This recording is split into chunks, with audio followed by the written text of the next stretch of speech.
So we can classify or organize those sleep trends in menopausal woman in two categories, right? One, it's more related to insomnia, such as difficulty falling asleep, difficulty staying asleep, waking up multiple times during the night or too early in the day and not feeling refreshed the next day after they wake up. And the other one is associated with increased sleep disorders such as obstructive sleep apnea and restless leg syndrome. So for that difficulty of falling asleep and staying asleep, most of the times is associated with experiencing hot flashes. And those are driven by decrease in hormone, right? So decreasing estrogen, decreasing progesterone, increase the likelihood of having those hot flashes, and then multiple wake ups during the night affects their regulation for body temperature. So having night sweats, and there's very distressing for women experiencing menopause. The other set of phenomena that we observe is obstructive sleep apnea and restless leg syndrome. Those are also driven by the decrease in estrogen and progesterone, but then the physiology behind them is a little different. So decreasing in estrogen and progesterone is associated with changes in the upper airways. So the muscles in the upper airways become different, more rigid, and then more likely to have difficulty with breathing. So that comes obstructive sleep apnea. And also, menopausal women experience this stiffness in the leg muscles or symptoms similar to arthritis, even though they never had arthritis before. And that can increase the likelihood of having limbic movement, which is characteristics of the restless leg syndrome. So, of course, there is always a component about more stress, more anxiety happening during this phase of their lives. But then those things combined increase those sleep problems.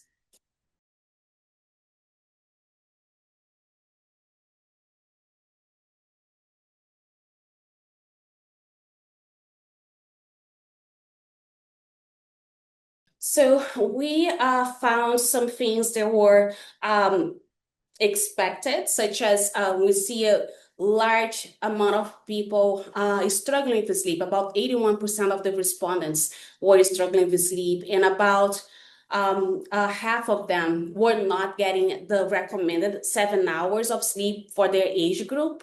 But we also see something very interesting that is this, we calling this a age gap or gender gap, sorry, a gender gap in the sleep health education. So we notice more men looking for education about sleep disorders and what type of treatment they should be looking at in social media, and also more men reaching out to doctor evaluation about their sleep problems. So that was something interesting because typically we see more women looking for health education, but we saw in our survey that it was more men. And we look also at the age group, right? So young females, they were more looking at social media, but once they hit around 30 years and older, they're not relying on social media as much. So for us, tells that probably there is not a lot of information available for this age group of perimenopausal and menopausal women on social media. So there is an opportunity to provide information for them.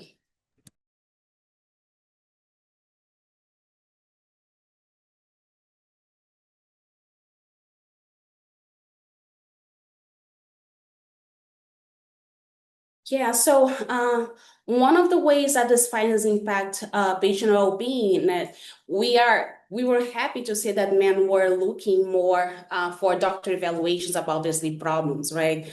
One impact is that by looking at social media, instead of having a doctor consultation, they might not be getting the right orientation, the right guidance for what is needed for them. The second impact is that, as I said, because we saw that women after the age of 30 are not relying so much in having a doctor evaluation or even looking social media for trends, we are concerned that that may have a negative impact on their well-being, because then we know that this age group is experiencing changes in their sleep due to hormonal change, but they are not seeking medical evaluation for that. So that's something that can have a negative impact in their well-being.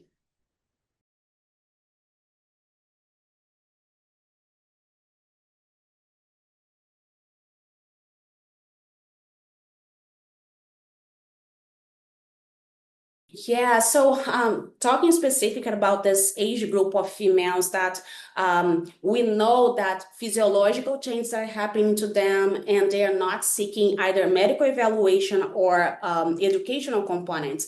It's an opportunity for us as sleep scientists or medical providers to share more educational content for them, right? To explain to them what is to be expected at this phase of their lives, what could be a sign of a health concern, increase content about perimenopause and menopause and how the sleep changes on those phases of their lives, make this content more available, and also helping them identify when it's time to talk to a specialist about those problems.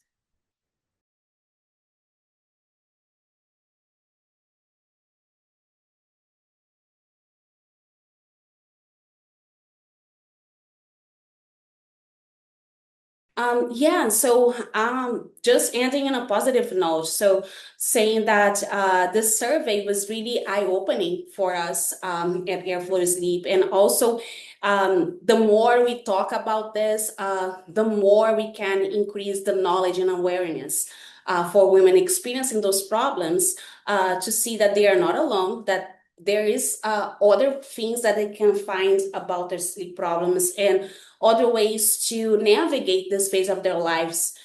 Because I think historically it's just been that this is how it is when you go for menopause and there's nothing to do about it. But we know now that there's many options that we can do to help them. So I see this as an opportunity really to provide more content and more education.